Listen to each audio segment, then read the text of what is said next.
16వ వచనం చూడండి, లేక 15వ వచనం. అతడు ఆ రాజ్యం సంపాదించుకొని తిరిగి వచ్చినప్పుడు ప్రతి వాడును వ్యాపారం వలన ఏమేమి సంపాదించడో తెలుసుకున్నట్లే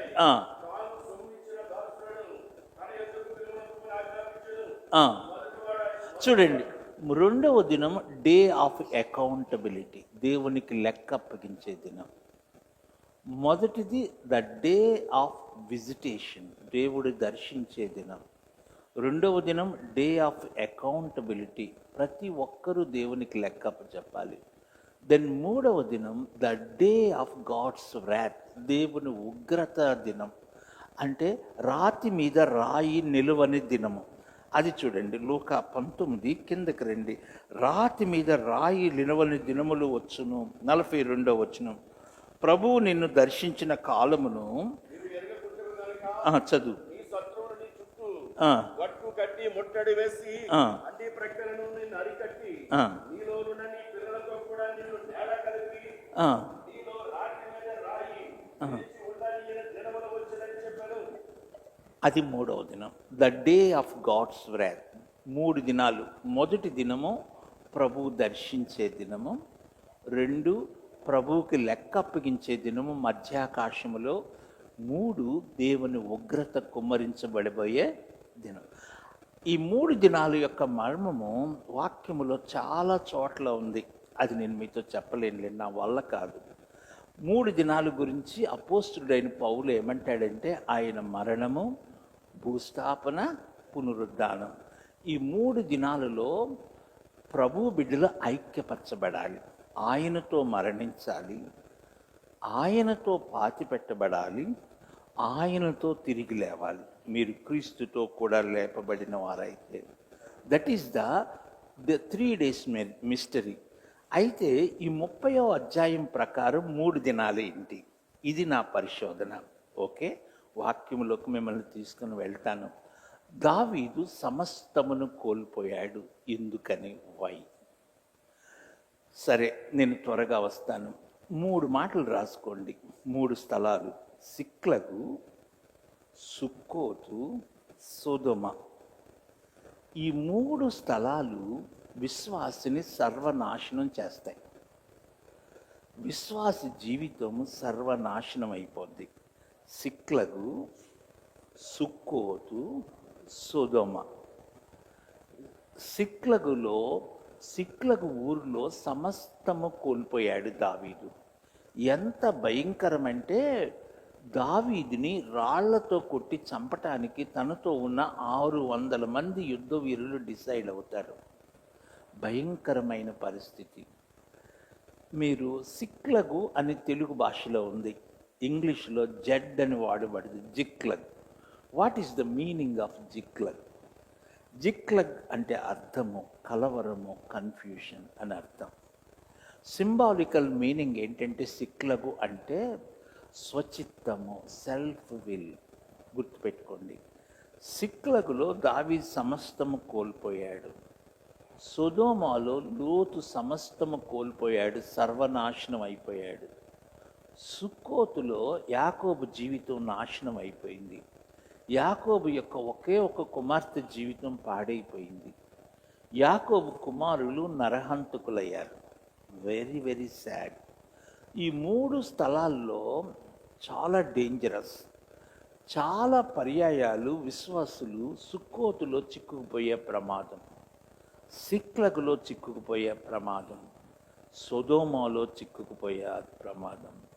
దీన్ని ఏమన్నారంటే స్వచిత్తము. ఆకర్షణీయంగా కనపడుతుంది సొదొమ. నీళ్లు పారే దేశము, పచ్చని పొలాలు. ఒక భయంకరమైన మాట వాక్యములో వ్రాయబడింది, యెహోవా తోట వలె ఉందంట. ఎంత భయంకరమైన మాట! ఆ నాశనం చేసే సొదొమ ప్రాంతాలన్నీ ఎట్లా కనపడుతున్నాయి? యెహోవా తోట. ఎంత బ్యూటిఫుల్గా కనపడుతున్నాయో. ప్రియ బిడ్డలారా, ఆకర్షణలకు మీ జీవితాన్ని అప్పగిస్తున్నారా? మీ జీవితం మోసపోతుందా? Very very dangerous. మనిషి ఆకర్షితుడై స్వచిత్తము వలన సొంత నిర్ణయాలు తీసుకుంటాడు. ఈ సొంత నిర్ణయాలు ఎప్పుడైతే దేవుని చిత్తముతో ట్యూన్ అవ్వవో, దేవుని చిత్తముతో అలైన్ అవ్వవో, ఇంకంతే జీవితం నాశనం అయిపోతుంది. ఈ 3వ దినము అసలు సిక్లగ్కి ఎందుకు వచ్చాడు దావీదు? ఇది నా పరిశోధన. నేను వాక్యాన్ని చెప్పటం కాదు, నేను వాక్యాన్ని పరిశోధించే మనిషిని. Why David came to Ziklag? Ziklag అనేది ఫిలిస్తీయుల ఊరు. ఎందుకు వచ్చాడు చూడండి. నేను 27, 28, 29, 30 4 అధ్యాయాలు చెప్పాలి. 27వ అధ్యాయం చూడండి. సమూయేలు మొదటి గ్రంథం 27, 27వ అధ్యాయం మొదటి వచనం చదువు.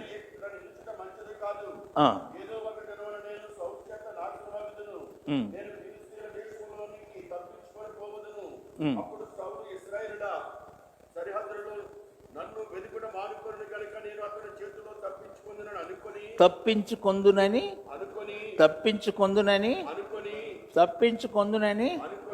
అందరు పెద్దగా చెప్పండి. అనుకొని. పెద్దగా చెప్పండి. కొంచెం పెద్దగా చెప్పండి. నాకెళ్ళి చూడండి. మీరేమనుకుంటున్నారు చెప్పండి. ఇప్పుడు మీరేమనుకుంటున్నారో నేను చెప్పనా? ఈయన తెల్లటి గడ్డవాయిన వచ్చాడు రా బాబు, ఎప్పుడు వదిలిపెడతాడో, ఎప్పుడు ఇంటికి వెళ్ళాలో అనుకుంటున్నారా? మా సహోదరుడు ఏమనుకుంటున్నాడో, ఈయన వాక్యం పట్టుకుంటే వదిలిపెట్టాడు బాబు, ట్రైన్ పోద్దేమో అనుకుంటున్నాడు. అనుకొని అన్న మాట మీరు గమనించి, నేను 12 అనుకోనిలు చూపిస్తా. అనుకొని అంటే సెల్ఫ్ డెసిషన్. అనుకొని అసలు నిన్ను ఎవడు అనుకోమన్నాడు? మీకు తెలుగు అనుకున్నదొకటి. మరి ఈ రోజున ఆడపిల్లలు మగపిల్లలు చాలా అనుకుంటున్నారు, నేను వాడెవడినో చేసుకొని అదేదో పెద్ద ఉద్యోగం చేసి అదేదో ఇతర దేశాల్లో ఉండి ఏదో చేద్దాం అనుకుంటారు. అనుకొని ఆత్మహత్య చేసుకున్న వాళ్ళు బోళ్ళంతమంది. నువ్వు ఏమనుకుంటున్నావు? Very very dangerous word. 27వ అధ్యాయము సెల్ఫ్ డెసిషన్. ఏం చేశాడంటే దావీదు, బాగా వినండి. దావీదు ఏం చేశాడంటే, అప్పటికి అనేక పర్యాయాలు, ఉంచండి అక్కడే, ఇబ్బందిగా ఉందా? అదంటూ వాళ్ళకు కొంచెం సహాయం చేస్తుందేమో కదా కొద్దిగా. దావీదు అనేక పర్యాయాలు సౌలు చేత హతం కావాల్సి ఉండగా దేవుడు కాపాడతాడు కదా. దేవుడు ఆ గుహలో దావీదు ఉన్నప్పుడు సౌలు వస్తాడు. సౌలు దగ్గర, ఆ దావీదు దగ్గర ఉన్న యుద్ధ వీరులు అభిషై చాలా యుద్ధవీరుడు, తర్వాత యోవాబు, ఇంకా యుద్ధ వీరులు ఏం చేస్తారంటే, నాయన ఒక్క దెబ్బతో సమస్య పరిష్కారం అవుద్ది, మాకు పర్మిషన్ ఇచ్చి నరికేస్తామంటారు సౌల్ని, ఒక చంపేస్తాడు. నో, ఆపటానికి చాలా ప్రయత్నిస్తాడు దావీదు. Wonderful man. ఆపి తన వస్త్రపు చెంగుని కోస్తాడు.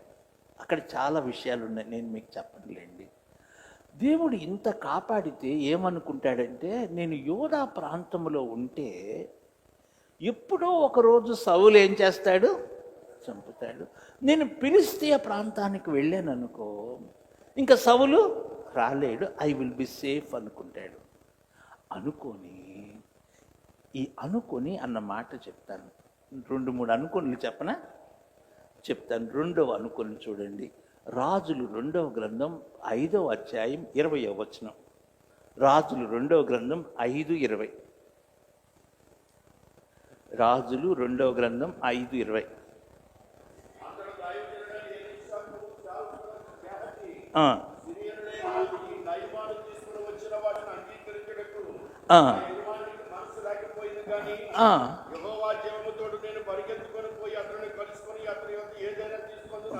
తీసుకుందునని మీకు మీ అందరు నన్ను క్షమిస్తారా? ఈరోజు చాలామంది సేవకులు కూడా గెహజీలాగా అనుకొని ఆడెవడో ఏదో ఇస్తాడు అని కొంతమంది స్కీములో చేరి మొత్తం ఉన్నదంతా అమ్ముకున్న వాళ్ళు ఉన్నారు. ఉన్నారా మీ ఊరిలో? ఉంటారు. కొంతమంది ఆత్మహత్య చేసుకున్న సేవకులు కూడా ఉన్నారు. నువ్వు ఏమనుకుంటున్నావు? గేహజీ అనుకున్నాడు. ఏమనుకున్నాడంటే నయమాన్ దగ్గర బహుమానం సంపాదించుకోవచ్చు అనుకున్నాడు. నేను ఇంకా 4-5 అనుకుని చెప్పనా? ఏమనుకున్నాడో తెలుసా? అబ్రహాం గారు కూడా అనుకున్నాడు. తండ్రి గారు ఏమనుకున్నాడంటే ఈమె నా భార్య అని చెప్తే నన్ను చంపేస్తాడు, ఆమెను ఎత్తుకెళ్ళిపోతాడని అనుకొని ఏమని చెప్తాడు అంటే నిజంగానే ఎత్తుకెళ్ళిపోయాడు. ఫరో ఎత్తుకెళ్ళిపోయే ఏం జరిగిందో తెలుసా? ప్రపంచమంతా నాశనం అయ్యేటట్టు అయిపోయింది. ఫరో గిఫ్ట్ ఇస్తాడు అబ్రహాంకి. ఏంటో తెలుసా గిఫ్ట్? ఆ గిఫ్ట్లో విషం పెట్టిస్తాడు. దాసులు దాసీలను ఇస్తాడు. ఆ దాసీల్లో ఉంది హాగరు. హాగరు అబ్రహాం ఇంటికి వచ్చింది.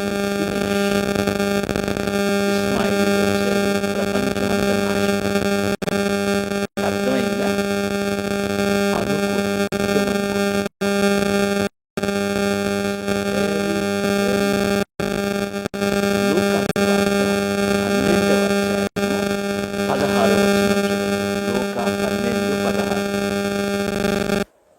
మరియు ఆయన వారితో ఈ ఉపమానము చెప్పెను. 18 చదివేసే. నా కొ-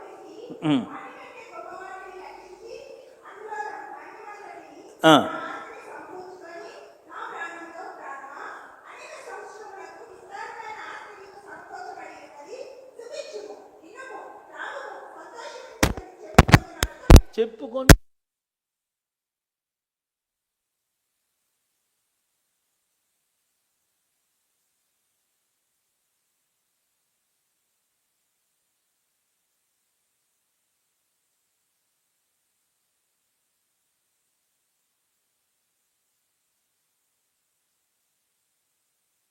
ఏది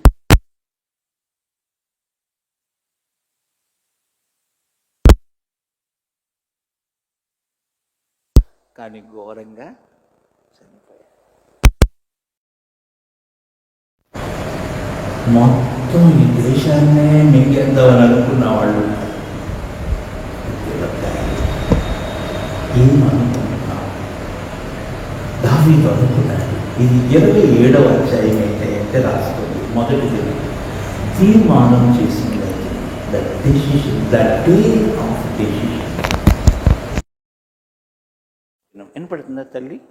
వినపడుతుందా? The day of decision. నువ్వు ఏ తీర్మానం చేసుకుంటావో బిడ్డలు, మీ తీర్మానం మీద మీ భవిష్యత్తు ఆధారపడుతుంది.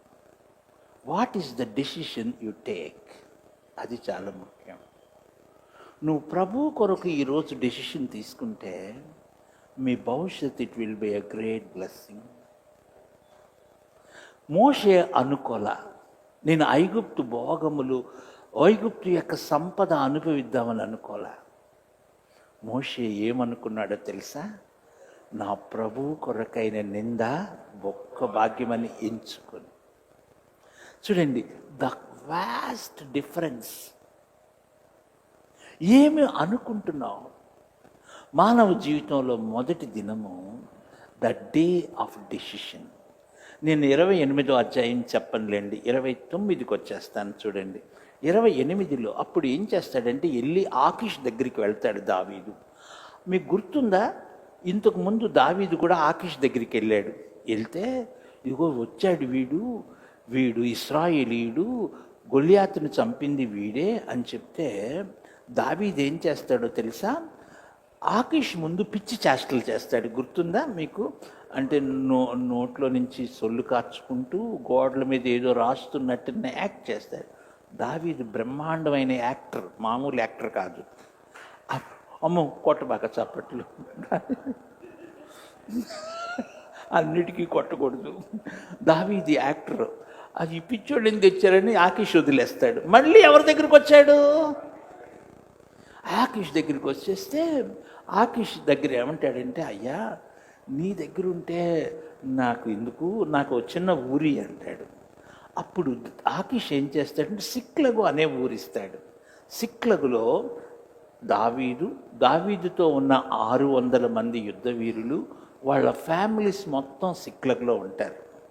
28వ అధ్యాయం ఏంటంటే దావీదు ఏం చేసేవాడంటే తన 600 ఆర్మీతో అమాలేకుల మీద పడి వాళ్ళు దోచుకుంటూ అబద్ధాలు ఆడుతూ జీవితం గడుపుతాడు. ఇప్పుడు 29కి వచ్చేద్దాం. 29వ అధ్యాయం నాకెళ్ళి చూడండి, మీతో చెప్పేస్తాను. నేను మీ ఇంట్లో ఉన్నాను అనుకో, మీరు నాకు భోజనం పెడుతున్నారనుకో, మీ ఇంటి పక్కన వాళ్ళు మీతో పోట్లాడుతున్నారనుకో, నేను ఇప్పుడు ఎవరి పక్షాన ఉండాలి? మీ పక్షాన ఉండాలా, వాళ్ళ పక్షాన ఉండాలా? మీ పక్షాన. ఎందుకు? మీ ఉప్పు కారం తింటున్నాను కాబట్టి. ఇప్పుడు దావీదు ఎవరింట్లో ఉన్నాడు? ఫిలిష్తీయుల ఇంట్లో ఉన్నాడు. ఇప్పుడు ఇశ్రాయేలీయులు యుద్ధానికి వచ్చాడు. ఇప్పుడు దావీదు ఎవరి పక్షాన ఉండాలి? ఇది డేంజరస్. జీవమగల దేవుని బిడ్డలతో ఉండవలసిన దావీదు is now on the side of enemies. అది 29వ అధ్యాయం. రెండవ దినం ఏంటంటే పోరాడే దినం. మొదటిది తీర్మానం చేసుకునే దినము, రెండవది జీవితము పోరాటం. It's a బ్రెజిలింగ్ day. 29వ అధ్యాయం మొదటి నుంచి చదవండి.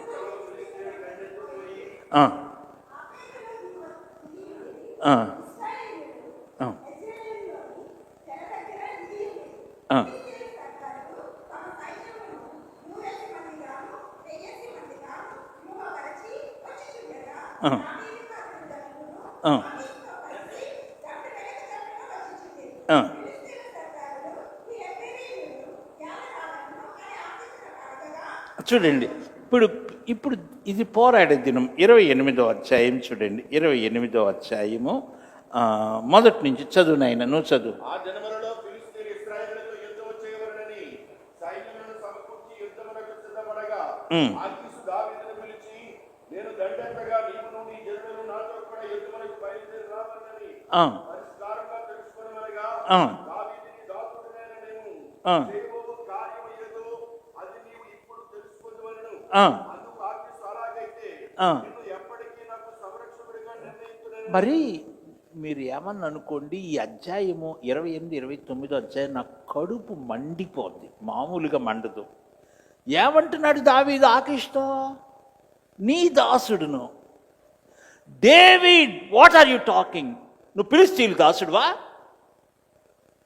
అంతకుముందు సున్నతి లేని ఫిలిష్తీయుడు అని చెప్పిన నీవు ఇప్పుడు ఎవరి పక్షాన్ని వెళ్ళిపోయావు?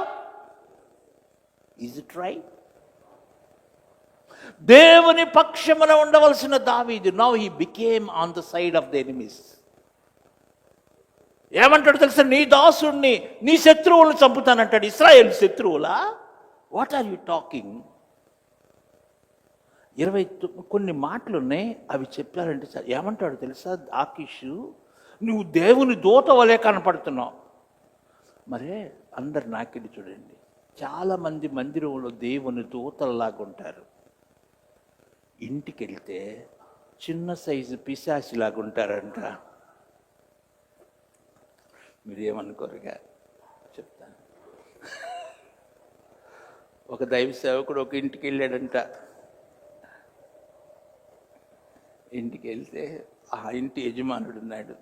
ప్రైజ్లాడన్నాను, ప్రైజ్లాడన్నా, వందనాను. అక్కేరన్నా అంటే, అయ్యా నువ్వు నాకు ప్రార్థన చేయి, మీ అక్కగారు మందిరంలోనే దేవదూత అయ్యా, ఇంటి దగ్గర పిశాచి అయ్యా, అక్క సంగతి బాగా అంటున్నాడట. మీరు కాదులేండి, మా ఊరు వాళ్ళ సంగతి చెబుతున్నాడు. ఒక అక్క కన్నీటితో ప్రార్థన చేసేదంట. నేను వెళ్తున్నాను, అన్న ఈ అక్క కన్నీటితో ప్రార్థన చేస్తారు అని చెప్పాడు. ఆమె వెళ్ళిపోయిన తర్వాత ఎంత కన్నీటితో ప్రార్థన చేస్తారో అంత కన్నీటితో పోట్లాడుద్దన్నా అంట. నేను ఇల్లెందుల పాడనే ఒక ఊరు వెళ్ళా, తెలంగాణలో చాలా మధ్య దగ్గర, చాలా ఇంటీరియర్ విలేజ్. రోడ్డు మీద దేవుని సేవకుడితో వెళ్తుంటే ఒక అమ్మ ఎదురొచ్చారు. ఆ అమ్మ పేరు శాంతమ్మ. నాకు వందనాలు చెప్పింది, వందనాలు చెప్పాను, ప్రార్థన చేయబడి చాలమ్మా అన్నాను. అన్న ఈ అమ్మ పేరు శాంతమ్మ అన్న, 3 రోజులు నాన్ స్టాప్గా టీ కూడా తాకుండా పోట్లాడుద్దు. మీకు వినపడలేదు అనుకుంటా. చాలామంది అన్యుల దగ్గర దేవదూతల్లాగుంటారు, లోకములో దేవదూతల్లాగుంటున్నారు. What about your condition in the house of the Lord? అది 29వ అధ్యాయం. అప్పుడు పిలిస్తే సర్దారులు అంటారు, దావీదు మనతో వద్దు, పంపించేసాయి, యుద్ధములో మళ్ళీ వాళ్ళ ప్రజల పక్షాన్ని తిరుగుతాడేమో, పంపించే అంటాడు. అప్పుడు వెనక్కి తిరిగి వస్తాడు. వెనక్కి తిరిగి వచ్చేటప్పటికి 3వ రోజు అవుద్ది. అది 30వ అధ్యాయం. 3వ దినమున అంటే వాళ్ళు వెళ్ళి 3rd డే రిటర్న్ అవుతారు. అది రిటర్న్ బ్యాక్ టు సిక్లగ్. ఆ 3వ దినం రాసుకోండి, ప్రతిఫలము పొందబోయే దినం, ప్రతిఫలం పొందే దినం.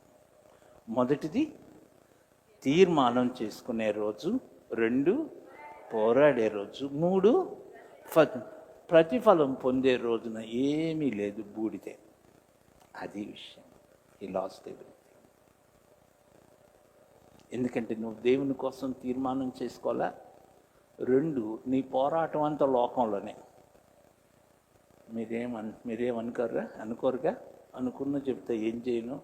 కొంతమంది కంప్యూటర్తో పోరాటం, కొంతమంది సెల్ ఫోన్తో పోరాటం, జీవితమే పోరాటం. వాక్యం చదువుకోవటానికి టైం ఉండదు, ప్రార్థన చేసుకోవటానికి time. What are we doing? నువ్వు దేవునికి శత్రువు అయిపోయావా? Are you on the side of enemy? That's the thing. ప్రతిఫలం పొందే రోజు 0. Lost everything. కొంతమంది చాలా గొప్పగా చదువుకున్న వాళ్ళు ఉన్నారు, కుటుంబం రక్షణ పొందలే, భయంకరంగా ఏడ్చేవాళ్ళు ఉన్నారు. పిల్లోడు మాట వింటున్నారు, పిల్లవాడు లోకంలోకి వెళ్ళిపోయాడు, అన్నా ఏం చేయము. బాగా చదువుకున్న వాళ్ళు ఉన్నారు, ధనవంతులు, భర్త భార్య మధ్య సమాధానం లేదు, కుటుంబాలు విచ్ఛిన్నమైపోయాయి. వై? ప్రతిఫలము పొందే రోజు, లాస్ట్ ద ఫ్యామిలీ, భయంకరం, నో పీస్. నేను కొంచెం భయంతో చెప్పనా, భయపడుతున్నా. చాలామంది దేవుని బిడ్డల కుటుంబాల్లో భయంకరమైన మరణాలు, భయంకరమైన పరిస్థితులు. ఎందుకో తెలుసా? Your decision is wrong decision. ప్రతిఫలం పొందే రోజున లాస్ట్ ఇది. దావీదు సమస్తమును కోల్పోయాను. ఇప్పుడు చదవండి 30వ అధ్యాయం. చదువు నాయన, మొదటి నుంచి గబగబా చదివేసి. దావీదును అతని జనులను 3వ దినమందు వచ్చిరి. అంతలో అమాలేకులు దండెత్తి దక్షిణ దేశం మీదను సిక్లగ్ మీదను పడి కొట్టి దాన్ని తగలబెట్టి గొర్రెలనేమి అలుపులనేమి అందులో ఉన్న ఆడవారందరినీ చెరపట్టుకుని చంపగా వారిని తీసుకుని వెళ్ళిపోయి చదువు. దావీదును అతని జనులను పట్టణమును వచ్చి అది కాల్చబడి తమ భార్యలు కుమారులను కుమార్తెలను చెరలోనికి కొనుక్కోబడి నుంచి ఇక ఏడ్చుటకు శక్తి లేకపోవడంతో బిగ్గరగా ఏడ్చిరి. ఇంకా ఎట్లా ఏడ్చారంటే భయంకరంగా ఏడ్చారు. That is the condition of David. చదువు నాయన, కంటిన్యూ చేయి, చదువు. ఇక ఏడ్చుటకు శక్తి లేకపోవడంతో బిగ్గరగా ఏడ్చిరి. ఎజ్రాయేలురాయన అహినోయము, కర్మీయులైన నాబాలు భార్య అయిన అబీగయలు అను దావీదు ఇద్దరు భార్యలను చెరలోనికి కొనుక్కోబడగా చూచి దావీదు మిక్కిలి దుఃఖపడెను.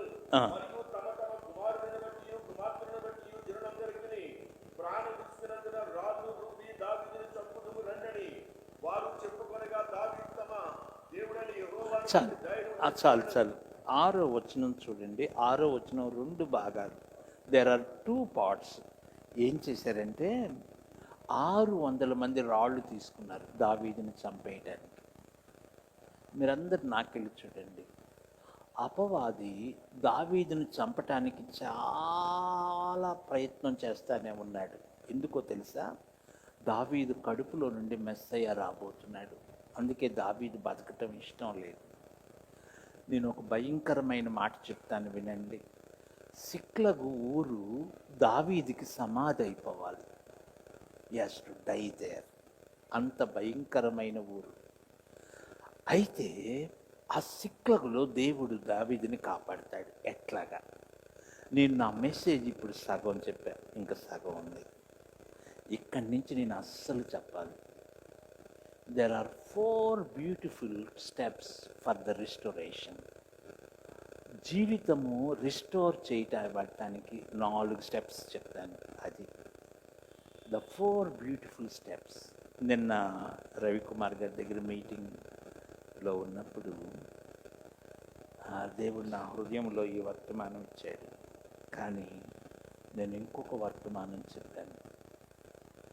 అది దేవుని యొక్క విశ్వాస్యత, ద ఫెయిత్ఫుల్నెస్ ఆఫ్ గాడ్ గురించి మాట్లాడుతూ వచ్చాను. కానీ ఈరోజు దేవుడు నా హృదయంలో ఉంచిన భారము ద రెస్టోరేషన్. ఒక వ్యక్తి ఎట్లా రిస్టోర్ కాగలడు? నీ జీవితం అంతా కోల్పోయావా? No problem. Our God is a wonderful God who will restore your life. అది ఎట్లాగో చెప్తాను. 4 స్టెప్స్ గబగబా చెప్పేసి ఐ విల్ క్లోజ్. అమ్మో 9 అయిపోతుంది. స్టెప్ నెంబర్ 1 చూడండి, రాసుకోండి. నీ పరిస్థితి వైపు చూడబాక ప్రభు వైపు చూడు. Don't look to your circumstances. Don't look the things that what has happened. జరిగిన విషయాల గురించి నువ్వు దుఃఖపడద్దు. వాటి వైపు చూడబాక. Look to God. చూడండి, స్టెప్ నెంబర్ 1, యెహోవాను బట్టి ధైర్యము తెచ్చుకోలేను. That's the step number 1. అంతా పోయింది అని దిగులు పడబాక, అంతా అయిపోయింది అని ఏడుస్తూ కూర్చోబాక. నువ్వు ఏడుస్తూ కూర్చుంటే ఏం చేస్తాడు తెలుసు? సైతాను నీ దగ్గరికి వస్తాడు. నేను చెప్పానుగా, నా మాట నువ్వు ఎందుకు వింటావు అంటాడు. ఏం చెప్పావంటే, నేను ప్రార్థనకి వెళ్ళొద్దని చెప్పానుగా. వెళ్తే ఏమి లాభం? వెళ్ళటం వల్ల ఇదే గొడవ. దేవుడు నీకు ఏం మేలు చేశాడు? మరి ఏం చేయమంటే, ఏమీ లేదు, నాతో రా, ఇద్దరం ఆత్మహత్య చేసుకుందాం అంటాడు. ఒక్క దెబ్బతో ప్రాబ్లం క్లియర్. చాలా డేంజరస్. నువ్వు ఎప్పుడైతే చాలా నష్టపోయావో, step number 1, don't look the circumstances, look to God. అందరూ 2 చేతులు ఎత్తి దేవునికి స్తోత్రం చెప్పండి.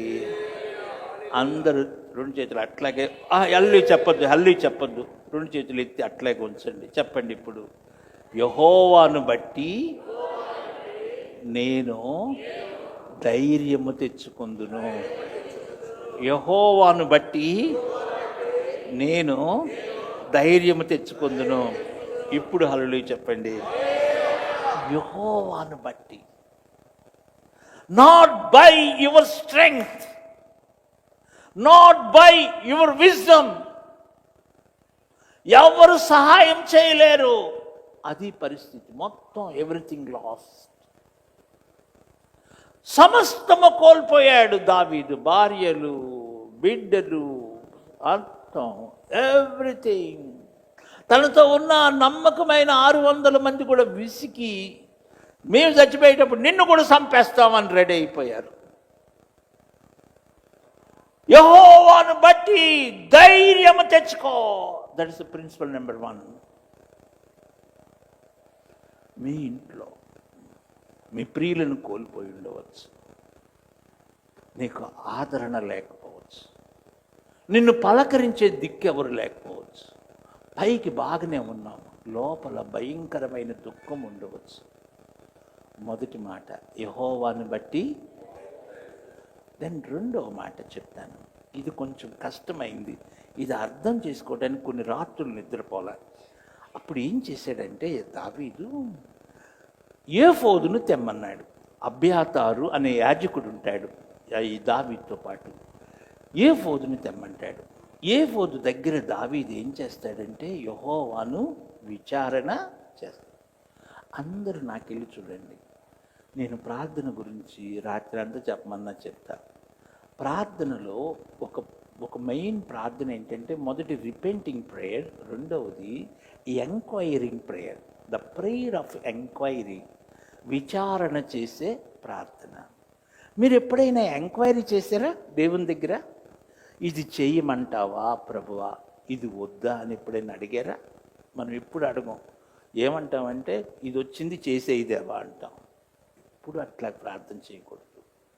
దేవుని యొద్ద ఏం చేయాలి? నన్ను వెళ్ళమంటావా ప్రభువా, వద్దంటావా? You have to enquire. ఈ విషయంలో దావీదు చాలా గొప్పవాడు. అయితే దావీదు చేసిన బిగ్గెస్ట్ ఫెయిల్యూర్ ఏంటో తెలుసా? ఫిలిష్తీయుల దగ్గరికి వెళ్ళేటప్పుడు ఎంక్వైరీ చేయాల. ఎంక్వైరీ చేసి ఉంటే నువ్వు వెళ్ళొద్దని చెప్పేవాడు ఇంత నష్టం వచ్చి ఉండేది కాదు. He didn't enquire the lord. Enquire the lord అంటే he didn't consulted the lord. చాలా డేంజరస్. ఏఫోదును తెమ్మని విచారణ చేస్తాడు. దేవా, ఈ అమాలయకుల్ని తరమ్మంటావా అంటాడు. అప్పుడు దేవుడు అంటాడు తరుము అంటాడు కదా. నేను రెండవది మీరు రాసుకోండి, ఏఫోదు రాసుకోండి. ఏఫోదు అంటే అర్థం ఏమిటి? What is the meaning of ఏఫోదు? ఇది నాకు అర్థం కాల. ఏఫోదు దగ్గర ఎందుకు యాజకులు విచారణ చేస్తారు? ఏఫోదు అంటే ఏమీ లేదు, వస్త్రము. It is a garment. యాజకుడు ధరించే వస్త్రము. ఏఫోదు మీద ఈ భుజం మీద ఒక రత్నము, ఈ భుజం మీద ఒక రత్నం ఉంటుంది. ఈ రత్నాలు మీద ఇటు 6 పేర్లు, ఇటు 6 పేర్లు ఉంటుంది. రొమ్ము మీద న్యాయ విధాన పథకం ఉంటుంది. న్యాయ విధాన పథకంలో 12 రత్నాలు ఉంటాయి. 4 చొప్పున 3 వరుసలు. ఆ 12 రత్నాల మీద 12 ఇశ్రాయేలు గోత్రాల పేర్లు ఉంటాయి. యాజకుడు ఏం చేస్తాడంటే, ప్రధాన యాజకుడు ఏఫోదు వస్త్రాన్ని ధరించుకొని అతి పరిశుద్ధ స్థలములోకి వెళ్ళి ఇశ్రాయేలు పక్షాన ప్రార్థన చేస్తాడు. చూడండి, ఏఫోదు యొక్క అర్థం ఏంటంటే చెప్తాను వినండి. నిర్గమకాండానికి రండి, గో టు ఎక్సోడస్. మీరు వాక్యాన్ని అస్సలు వదిలిపెట్టొద్దు అర్థమయ్యేదాకా. నిర్గమకాండం. యాజకుడు ఏం చేస్తాడంటే ఇశ్రాయేలీయుల గోత్రకర్తల పేర్లను యెహోవా సన్నిధిని భరిస్తాడు. చూడండి 28వ అధ్యాయం చూడండి, నిర్గమకాండం 28వ అధ్యాయం 29 కూడా చూడండి. 28 10వ వచనం చూడండి. ఒక రత్నం మీద వారి పేర్లను 6ను, రెండవ రత్నం మీద తక్కిన 6 పేర్లను చెక్కింపవలెను. ముద్ర మీద చెక్కింపబడిన వాటి వలె చెక్కిన వారి పనిగా ఆ 2 రత్నముల మీద ఇశ్రాయేలుల పేర్లను చెక్కి బంగారు జవలలో వాటిని పొదగవలెను.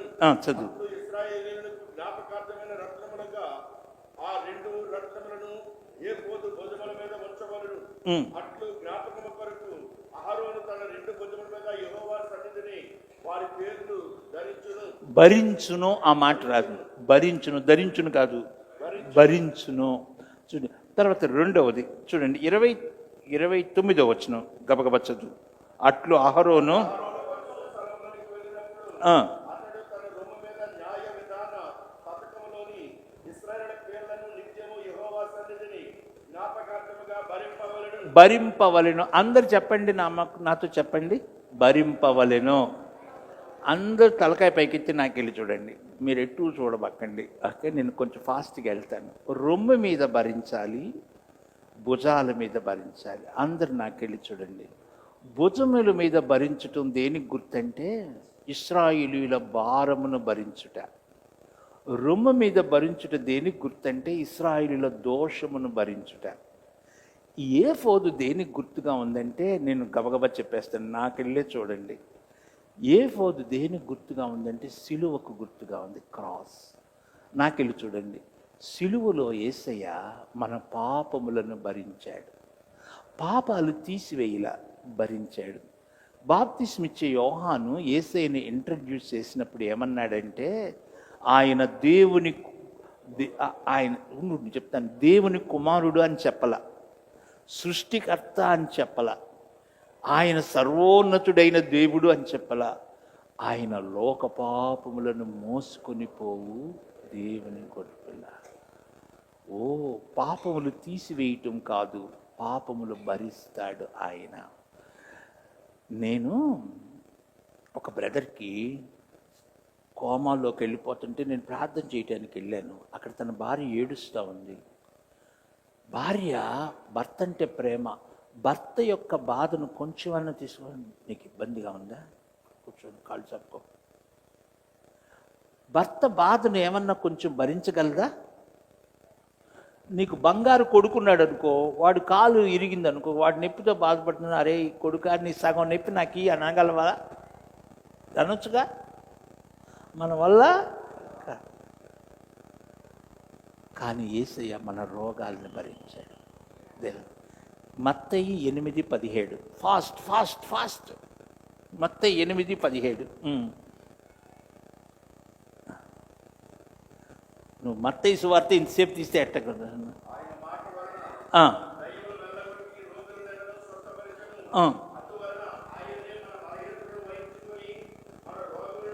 మీ భరించెను చెప్పండి. మీరు గుర్తుపెట్టుకోండి, మన రోగాలు తీయటం కాదు, ఆయన మన రోగాలను ఆయన మీద వేసుకున్నాడు. నీకు క్యాన్సర్ ఉందనుకో, నీ క్యాన్సర్ ఆయన మీద వేసుకున్నాడు. Do you know that? ఈ మూడో చెప్పనా, మన కోసం ఆయన దరిద్రుడయ్యాడు, మన దరిద్రతను ఆయన మీద వేసుకున్నాడు. నాలుగో చెప్పనా, మన శాపాన్ని ఆయన మీద వేసుకొని శాపగ్రస్తుడైపోయాడు. గలతీ 3:14 చదివించలేని టైం లేదు. మరే ఒకసారి భరించుట చెప్పండి. మీ ఊర్లో భరిస్తా అనే హోటల్ ఏమన్నా ఉందా అమ్మా? వైజాగ్లో ఉంది కదా. ఇంటర్నేషనల్గా పేరు పొందిన హోటల్ కంపెనీ భరిస్తా. నేను గుంటూరులో మా చిన్న బాబు సేవ చేస్తాడు, ఇంటికి వెళ్ళి వస్తుంటే ఒక హోటల్ ఉంది, అది చూస్తూ ఉంటాను, భరిస్తా అని ఉంది. అది చూసినప్పుడల్లా వీళ్ళేం భరిస్తారు అని నాకు పెద్ద ప్రశ్న. ఒకసారి కావాలని కారు ఆపి లోపలికి వెళ్ళి మీరు ఏం భరిస్తారండి? వాళ్ళు ఏం భరించరు, బిల్లు మన మీద వేస్తారు అంతే. నేను చెప్పాను, యేసయ్య మన బిల్లును భరిస్తాడు, మన పాపాన్ని భరిస్తాడు. ప్రిన్సిపల్ నెంబర్ 2, సిలువ యొద్దకు రా, A4 దగ్గరికి రా. మొదటిది, యెహోవా యొద్ద విచారణ చేయి.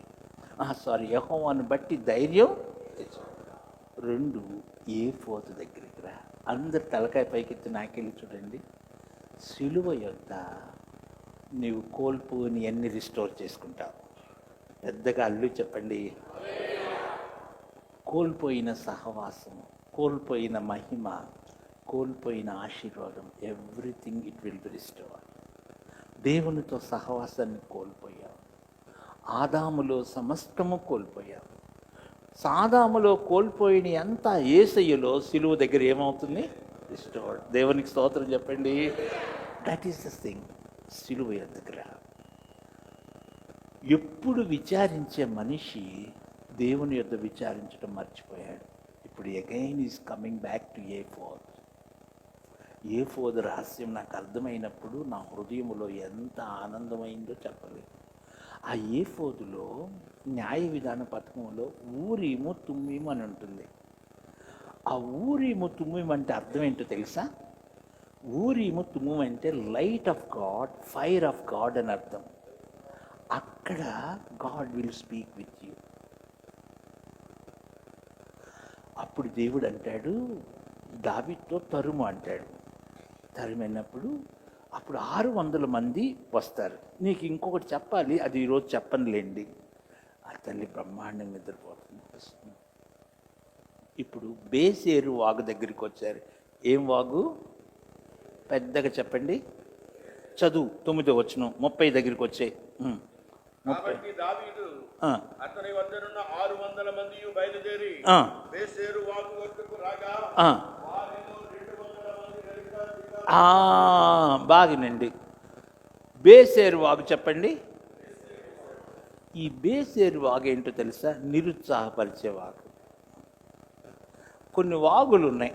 బేసేరు వాగు, ఎబ్బోకు రేవు, కిద్రోను రేవు, ఇవన్నీ చెప్తే మీకు చాలా టైం అయిపోద్ది.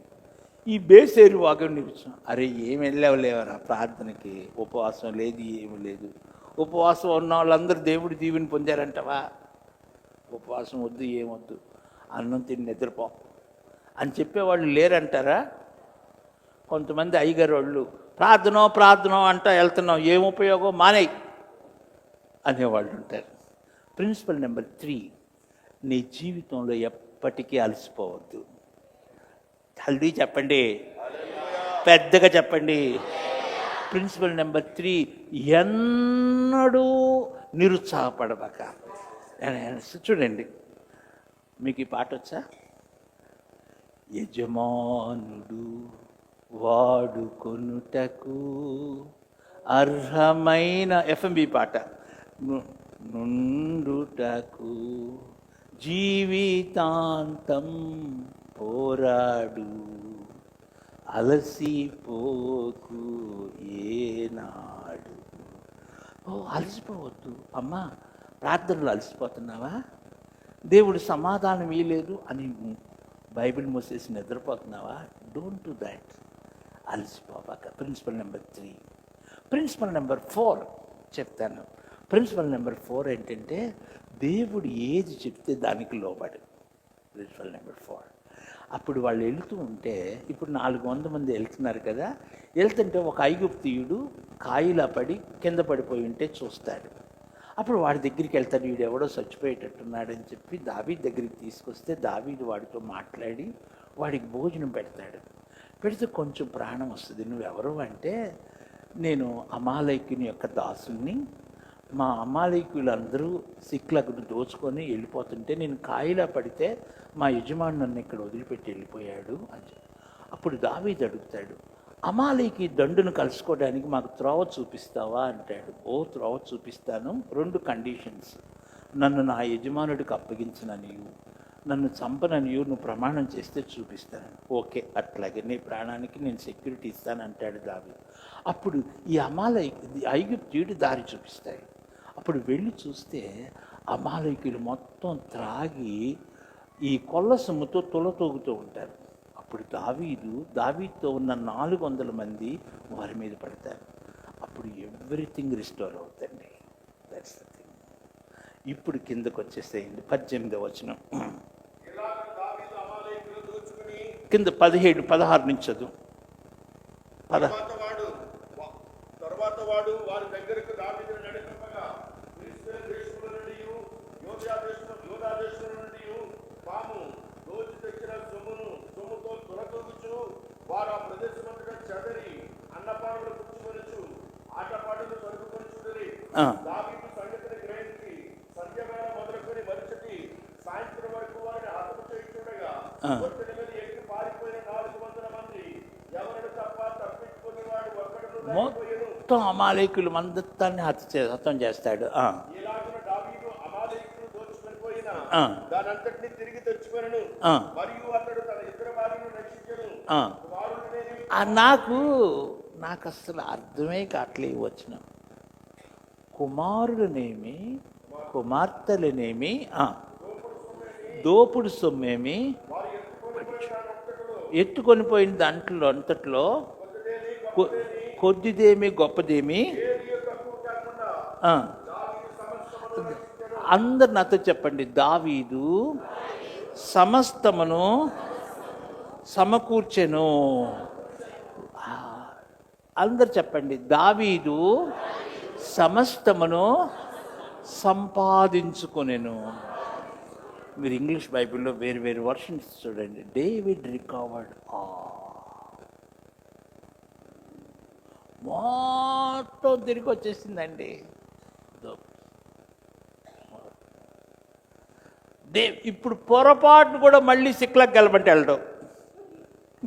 మళ్ళీ వెళ్తాడా? నేను ఇది పెద్ద వర్తమానం, మళ్ళీ మీకు చెప్తే కళ్ళు తిరుగుతాయి. సిక్లకు నుండి సియోనుకు, ఇది వర్తమానం నాకు. నౌ హీఈస్ కమింగ్ టు సియోన్. దావీదు నీకు ఎక్కడ సెక్యూరిటీ అంటే అంటాడు, సియోన్లోనయ్యా. మరి సిక్లకు ఎందుకు వెళ్ళావయ్యా అంటే, బుద్ధి తక్కువైంది బాబు, మళ్ళీ చెప్పాక నాకు అంటే. నేను సియోనులో ఉంటాను. పాట పాడదామా? హోసన్ననుచు స్తుతి పాడుచు సియోనుకు వెళ్ళేదం. హోసన్ననుచు స్తుతి పాడుచు సియోనుకు. చరణం చెప్పండి. Hosanna hosanna hosanna hosanna hosanna hosanna hosanna hosanna hosanna hosanna hosanna hosanna. ఈ లోకయాత్రలో బాటసారులం, ఈ జీవన కడలిలో, ఈ లోకయాత్రలో ఆ, ఈ జీవన కడలిలో క్షణభంగురం ఈ జీవితం అక్షయనగరం. ఇంకా చాలా పాటలు పాడాలని ఉంది కానీ మా బండి వెళ్ళిపోద్దు. నేను మరి అయ్యగారు ప్రార్థనలు నడిపిస్తుంటే మేము చిన్నగా వెళ్ళిపోతాం. మేము ఎవ్వరూ డిస్టర్బ్ చేయొద్దు, మా కొరకు ప్రార్థన చేయండి. నేను కొంచెం కన్నీటితో చెప్పనా, సిక్లగు టు సియోన్, ఇది ఒక పెద్ద వర్తమానం. తర్వాత సమూయేలు 2వ గ్రంథంలో హీ కేమ్ టు సియోన్ అంటాడు దావీదు. నా బుద్ధి తక్కువైపోయింది, నేను ఇంక ఎప్పుడు సిక్లకు వెళ్ళను. David recovered all, David restored all. అమ్మా, శరీర సంబంధంగా చాలా సంపాదించుకొని ఉండొచ్చు, కానీ ఆత్మీయంగా నీ కుటుంబం చాలా నష్టపోయి ఉండవచ్చు. నీ జీవితంలో కోల్పోయావా? కమాన్, సిలువ యొద్దకు రా, కమ్ టు క్రాస్. 3 దినాలు నువ్వేం అనుకుంటున్నావు, ఏం అనుకోని నీ జీవితంలో నష్టపోయావు. ఎవరో ఒక ఆయన ఇటువైపే అమలాపురం వైపు ఒక అనుకున్నాడంట. ఏమనుకున్నాడంటే, వాళ్ళ నాన్న 10 ఎకరాలు ఇస్తే ఆ 10 ఎకరాలు అమ్ముకుంటే పట్టాలు ఏంది 50 ఎకరాలు వస్తుంది, 50 అని కొనుక్కోవచ్చు అని కొనుక్కున్నాడు. 10 ఎకరాలు అమ్మి ఏమైందో తెలుసా, ఆ 50 ఎకరాల్లో హైవే వచ్చిందంట, మొత్తం పోయింది. పూర్ణ ఏడుస్తున్నాడు. ఏమనుకున్నాడు? అమ్మా, ఏమనుకుంటున్నావు? కమాన్, ఒక తీర్మానం చేస్తా, కమ్ టు ద క్రాస్, సిలువ యొద్దకు రా. మొదటిది తీర్మానం చేసుకునే దినం, 2 పోరాడే దినం. నువ్వు లోక సంబంధమైన వాటి కోసం పోరాడుతున్నావు కదూ, జాగ్రత్త, ప్రభు దగ్గరికి రా. దాని 3వది ప్రతిఫలము పొందే.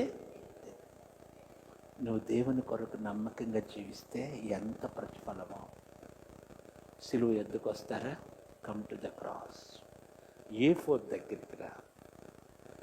ఏ కంపెనీ మీ నష్టాన్ని భరించదు, ఏ కంపెనీ మీ రోగాలను భరించదు, సిలువ. నీ నష్టమంతా భరించేది సిలువ, నీ రోగమంతా భరించేది సిలువ. A4. Come on, come to the cross. నీ కోల్పోయినవన్నీ తిరిగిస్తాడు. మోకరించండి, ప్రార్థన చేసుకుందాం. దైవ సేవకులు ప్రార్థనలు నడిపిస్తూ ఉంటారు. మీరు ఇక్కడి నుంచి కదలబాకండి, మేము చిన్నగా వెళ్ళిపోతాం, మీరు క్యారీ ఆన్.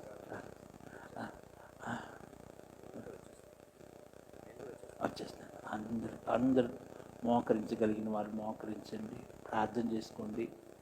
మీలో ఎవరైనా రక్షణ పొందటానికి తీర్మానం చేసుకుంటే మీ కుడి హస్తం పైకెత్తి చూపిస్తారా? దైవ సేవకులు ప్రార్థన చేస్తారు. ఇదివరకు రక్షణ పొందిన వాళ్ళొద్దు, కొత్తగా రక్షణ పొందడానికి ఇష్టపడిన వాళ్ళు ఎవరైనా ఉన్నారా? Would you take a decision? చిన్నపిల్లలైనా పర్వాలేదు, will you please take a decision? నేను రక్షణ పొందుతాను, ప్రభుకు నా హృదయం ఇస్తానని చెప్పిన వాళ్ళు మీ కుడి హస్తం పైకి ఎత్తండి, ధైర్యంగా ఎత్తండి, అటు ఇటు చూడకుండా. గాడ్ బ్లెస్ యూ తల్లి. బాగా ఎత్తేదో భయపడబాక, కళ్ళు మూసుకోండి. ప్రభు నా ప్రార్థన చేసుకోండి. ఓకే, ప్రార్థన చేసుకుందాం. ప్రభు నీతో మాట్లాడుతున్నాను, జీవితంలో